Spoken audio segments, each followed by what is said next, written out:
Ji friends, once again welcome back to my YouTube channel. आज के इस video lecture में आपको खुशामदीद करता हूँ और आज हम कवर करने लगे हैं पैटारी वीडियो साइंस का 14th लेक्चर को शुरू करने से पहले आपसे रिक्वेस्ट है कि अगर आपने अभी तक चैनल को सब्सक्राइब नहीं किया तो काइंडली एक सेकंड निकाल कर चैनल को सब्सक्राइब करें, आपकी बड़ी मेहरबानी। चलिए लेक्चर को शुरू करते हैं। ओल्डेस्ट नोन एलिमेंट, जी हाँ, अगर हम बात करें ओल्डेस्ट नोन एलिमेंट, सबसे पुराना एलिमेंट कौन सा है, दैट इज कॉपर। तो अगर आपसे पूछा जाए कि ओल्डेस्ट नोन एलिमेंट कौन सा है, that is copper. Green vegetables, जी हाँ, अगर आपसे पूछा जाए green vegetables are good source of vitamin, जी हाँ, ग्रीन वेजिटेबल के अंदर ज़्यादातर क्या होती है, विटामिन, और विटामिन ए खास करके उनमें ज़्यादा होती है। तो अगर आपसे कोई पूछे कि green vegetable are good source of vitamin, तो उनके अंदर विटामिन होती है। ग्रीन वेजिटेबल में क्या होती है, vitamin. Nice. Chlorine is used as bleaching agent. Bleaching means आपने देखा होगा कि बाज़ का ये कॉस्मेटिक के जो प्रोडक्ट होते हैं जिसमें लड़कियां औरतें वगैरह ब्लीच अप्लाई करती हैं अपने फेस को गोरा करने के लिए, तो क्लोरीन को हम यूज़ करते हैं एज ए ब्लीचिंग एजेंट। तो अगर आपसे पूछा जाए क्लोरीन को हम किस तरह यूज़ करते हैं, that is bleaching agent. Chlorine को हम पानी को साफ करने के लिए भी इस्तेमाल करते हैं। तो क्लोरीन का दूसरा इस्तेमाल क्या है कि हम उसे पानी को साफ इस्तेमाल करने के लिए, पानी को साफ करने के लिए इस्तेमाल करते हैं। Element common to all acid, जी हाँ, element common to all acid. अगर आपसे पूछा जाए कि वो कौन सा एलिमेंट है जो सारे एसिड्स में मौजूद है, क्योंकि एसिड की वैरायटीज होती हैं, तो वो कौन सा एलिमेंट है जो सारे एसिड में है, दैट इज हाइड्रोजन। ये आपको पता होना चाहिए कि element common to all acid is hydrogen. Intestinal inflammation, जी हाँ, इंटेस्टाइन हम अपने जो हमारा पेट के अंदर होते हैं इंटेस्टाइन, ठीक है ना, जिसमें से खाना ब्लड वगैरह पास होते हैं। एक लार्ज इंटेस्टाइन होता है और एक स्मॉल इंटेस्टाइन होता है। अगर इंटेस्टाइन आपका सूज जाए, इन्फ्लेमेशन मीन्स सूज जाना, ठीक है ना, बड़ा हो जाना, तो अगर आपका इंटेस्टाइन बड़ा हो रहा है साइज में, तो इसको मेडिकल साइंस में कहते हैं डायसेंट्री। तो डायसेंट्री क्या है, जब आपका इंटेस्टाइन सूज जाए। इन्फ्लेमेशन कहते हैं कि सूज जाने के अमल को, ठीक है ना। और ऑफ एल्यूमिनियम, और कहते हैं उसकी बाय प्रोडक्ट, या उस एल्यूमिनियम से क्या निकलता है, तो एल्यूमिनियम से जो चीज निकलती है दैट इज बॉक्साइट। ये आपको पता होना चाहिए कि एल्यूमिनियम से क्या निकलता है, बॉक्साइट, ये आपको पता होना चाहिए। और ऑफ एल्यूमिनियम से क्या निकलता है, bauxite. The main component of haemoglobin का मेन कंपोनेंट कौन सा है, हेमोग्लोबिन का मेन कंपोनेंट है iron.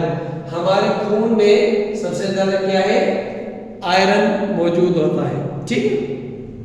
Lack of insulin causes, अगर आपके जिस्म के अंदर इंसुलिन की कमी हो जाती है तो क्या होगा, diabetes.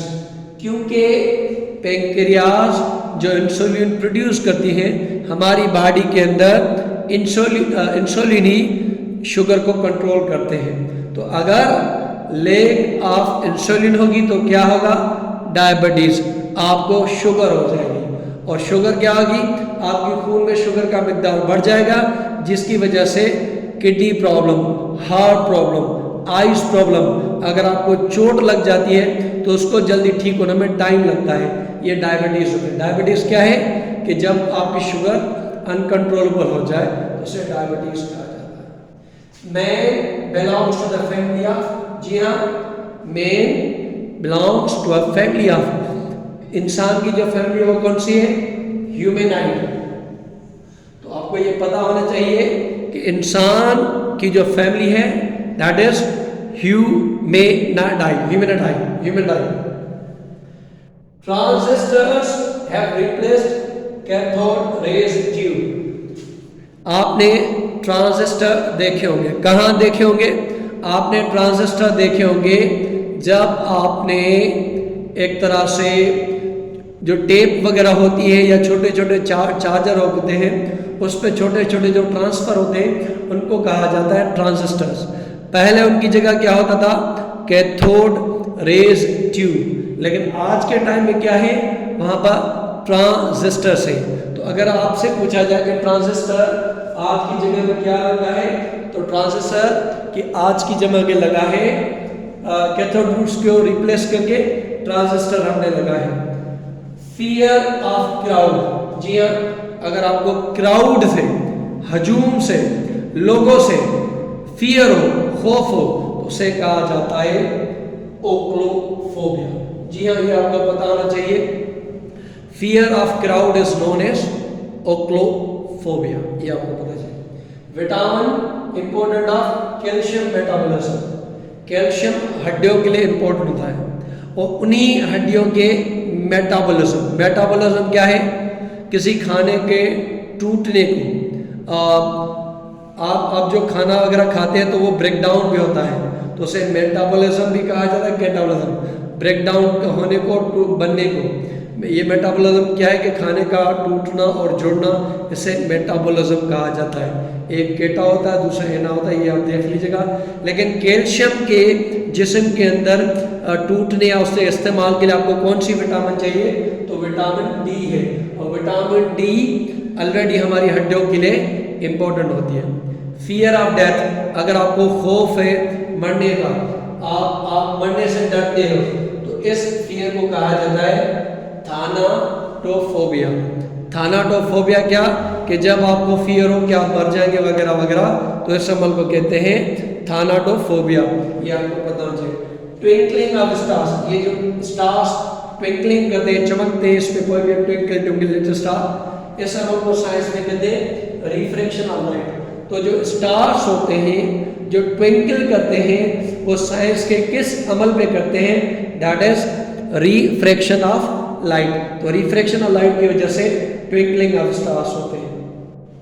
Chemical that kills red, red कहते हैं चूहे वगैरह को मारने के लिए जो केमिकल होता है दैट इज रोडेंटिसाइड। रोडेंट वैसे ही इन चूहों को कहा जाता है, और जिसमें भी साइड होगा, जैसे सुइसाइड, मैट्रिसाइड, फेट्रिसाइड, तो साइड में होगा डेथ। तो रोडेंटिसाइड क्या होता है कि वो केमिकल जिससे आप चूहे वगैरह मारते हो। बैरोमीटर वाज इन्वेंटेड, बैरोमीटर जिससे हम प्रेशर मेजर करते हैं, बैरोमीटर को इन्वेंट किया था टोरसेली ने, ये आपको पता होना चाहिए कि बैरोमीटर वाज इन्वेंटेड बाय टोरसेली, ये आपको पता होना चाहिए। Existence of radio waves, radio waves की एग्जिस्टेंस किसने डेमोन्स्ट्रेट की? ये रेडियो वेव्स मौजूद हैं। एग्जिस्टेंस ऑफ रेडियो वेव्स किसने कही थी? हेनरी हर्ट्ज ने। तो एग्जिस्टेंस ऑफ रेडियो वेव्स ने कहा था हेनरी हर्ट्ज ने। Second most element in earth crust, सबसे ज्यादा आयरन है। आयरन के बाद जमीन में जो सबसे ज्यादा एलिमेंट है दैट इज सिलिकॉन, ये आपको पता होना चाहिए। Bar is unit of pressure, pressure का यूनिट क्या है? Bar is unit of pressure. Pair of ribs, अजान आ रही है, ब्रेक करें 2 मिनट। चले जी, आसान हो गई। Pair of ribs in human body कितने होते हैं? 12 टोटल रिब्स होंगे 24। तो अगर पहले तो मैं रिपीट करूं कि अर्थ के कास्ट में जो ऊपरी लेयर होता है, पहले होता है कास्ट, फिर होता है मेंटल, उसके बाद कोर। तो अर्थ का जो पहला लेयर है उसे कहते हैं कास्ट। सबसे ज्यादा है आयरन, सेकंड पे है silicon. Bar is unit of pressure, ये जो बार है ये किसका यूनिट है? That is pressure. रिब्स मैंने आपको कहा ये आपकी इसके अंदर ये प्रोटेक्ट करते हैं आपको लंग्स के, आपके लंग्स को। तो ये कितने होंगे पेयर में? 12 total 24। Fear of flower, fear of flower कैसे कहते हैं? एंथोफोबिया। तो अगर आपको या किसी को भी फूलों से डर लगे तो उसे कहा जाएगा anthophobia. Fear of flower is known as anthophobia. Temperature at outer surface of sun, sun का जो ऊपरी टेम्परेचर होता है सरफेस पे वो कितना है 6000 सेल्सियस। आप देख सकते हैं कि सन के सरफेस पे 6000 सेल्सियस है और अंदर तो ज़्यादा होगा लेकिन सरफेस पे कितना है 6000 Celsius. Law of reflection and law of refraction, ये लॉ ऑफ रिफ्लेक्शन और रिफ्लेक्शन ये सबसे पहले एक मुस्लिम साइंटिस्ट ने दिए थे, उनका नाम था इब्न अल-हैथम। अगर आपसे पूछा जाए कि लाइट पे सबसे ज़्यादा किस मुस्लिम साइंटिस्ट ने काम किया, दैट इज इब्न अल-हैथम, ये आपको पता होना चाहिए। Plants those grow on rocks, अगर कोई प्लांट्स रॉक्स पहाड़ों पे पत्थरों पे हो रहे हैं तो उन प्लांट्स को कहा जाता है लिथोफाइट्स। वैसे लिथो पत्थर को कहा जाता है और फाइट पौधे को कहा जाता है। तो प्लांट्स जो कि रॉक्स पे ग्रो करें उनको कहा जाता है lithophyte. Reason in space which from which nothing can escape, वो रीजन स्पेस में जहां से कोई भी चीज एस्केप ना कर पाए, अगर वह आप उसके करीब जाओगे तो आपको अपने तरफ ले लेगी, तो उस रीजन का नाम है ब्लैक होल। ब्लैक होल एक ऐसी रीजन है, एक ऐसी एनर्जी है जहां से आप एस्केप नहीं कर सकते, वहां पे वो अपने आप को आपकी तरफ खींच लगी। हर्माफ्रोडाइट, हर्माफ्रोडाइट एक ऐसे ऑर्गेनिजम्स होते हैं जिसमें मेल फीमेल ऑर्गेनिजम्स मौजूद हो। अगर कोई ऐसा ऑर्गेनिज्म है जिसमें मेल फीमेल ऑर्गेनिज्म दोनों हैं तो उनको कहा जाएगा हर्माफ्रोडाइट। कॉस्टलीस्ट मेटल कौन सा है? प्लेटिनियम। अगर आप क्रिकेट के शौकीन है तो आपने देखा होगा जब क्रिकेटर्स को की बॉली लगती है तो कुछ प्लेटिनियम कैटेगरी के होते हैं, प्लेटिनियम कैटेगरी में जो होती है जो सबसे महंगे प्लेयर होते हैं, फिर डायमंड के होते हैं, सिल्वर वगैरह ऐसी कुछ कैटेगरीज होती हैं। तो कॉस्टलीस्ट मेटल जो है दैट इज प्लेटिनियम। ग्रेफाइट को किसमें यूज करते हैं? पेंसिल में। पेंसिल का जिससे आप लिखते हैं वो उसे ग्रेफाइट कहा जाता है। Y2K ये क्या है? Y2K कंप्यूटर का एक प्रॉब्लम है। तो कंप्यूटर का प्रॉब्लम का एक नाम क्या है? अगर आपसे पूछा जाए Y2K क्या है? कंप्यूटर एक प्रॉब्लम है। जुपिटर की अगर आपसे माइनिंग पूछा जाए दैट इज शाइनिंग फादर। आप देख सकते हैं कि बड़ी बड़ी मेहनत से बना है।